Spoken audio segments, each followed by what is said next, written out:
तीसरा option, stock market में हमको SWP करना है, मतलब म्यूचुअल फंड में हमने पैसा डाल दिया है, कहीं से पेंशन मिला, कहीं से मोटा पैसा आया आपके हाथ में और आपने किसी म्यूचुअल फंड में डाल दिया, अब उससे आपको SWP करना है कि SWP में जो आपका फंड लगा हुआ है ना 1 करोड़ रुपए, सर वो 1 करोड़ रुपए तो ग्रो होगा ही। आप अगर उससे पैसा निकालते हो, आप थोड़ा थोड़ा पैसा निकालते भी रहो, प्लस जो फंड पड़ा हुआ है वो फंड भी ग्रो हो। लेट्स सपोज 1 करोड़ रुपए से आप 10,000 रुपए महीना निकालते हो, मान लिया, बाकी जो पैसा बचा है वो पैसा भी तो ग्रो होता रहेगा स्टॉक मार्केट में। म्यूचुअल फंड में कैपिटल गेन टैक्स लगता है और कैपिटल गेन टैक्स यहाँ पे 30,000 से 50,000 मंथ ईयरली जा सकता है। तो कंपैरेटिवली FD SWP में टैक्स बहुत कम लग रहा है आपको, तो बचत तकरीबन 1.5 लाख रुपए पर ईयर की हो रही है।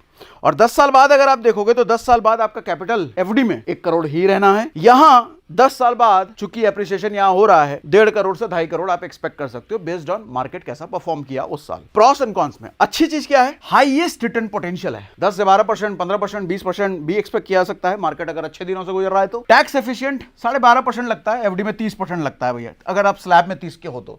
अगर आप 10% के स्लैब में हो तो 10 ही लगेगा आपको FD में। कैपिटल ग्रो 1 करोड़ से कैपिटल ग्रो भी होगा भैया, लिक्विडिटी भी है, एक बटन पे अगले 2 दिन में पैसा आ जाता है आपके पास, इन्फ्लेशन से प्रोटेक्शन हो जाता है, महंगाई से प्रोटेक्शन। बुराई क्या है, मार्केट वॉलेटिलिटी, कुछ नहीं कहा जा सकता। और मार्केट अगर 2-3 साल तक हालत खराब रहा तो 2-3 साल तक आपने कुछ कमाया ही नहीं। इमोशनल डिसिप्लिन जरूरी है सर। 3 साल तक नेगेटिव रिटर्न होने के बावजूद क्या इतना कलेजा है कि रुके रहो मार्केट में? 2 से 3 साल होराइजन के लिए सुटेबल नहीं है। अगर 2-3 साल के लिए आ रहे हो तो ये ऑप्शन तो बिल्कुल मत जाना। रिटर्न गारंटीड नहीं है भैया, बहुत ज्यादा वॉलेटिलिटी है। रेगुलर पोर्टफोलियो रिव्यू जरूरी है, हर 6 महीने पे, हर 3 महीने पे पोर्टफोलियो देखते रहना जरूरी है।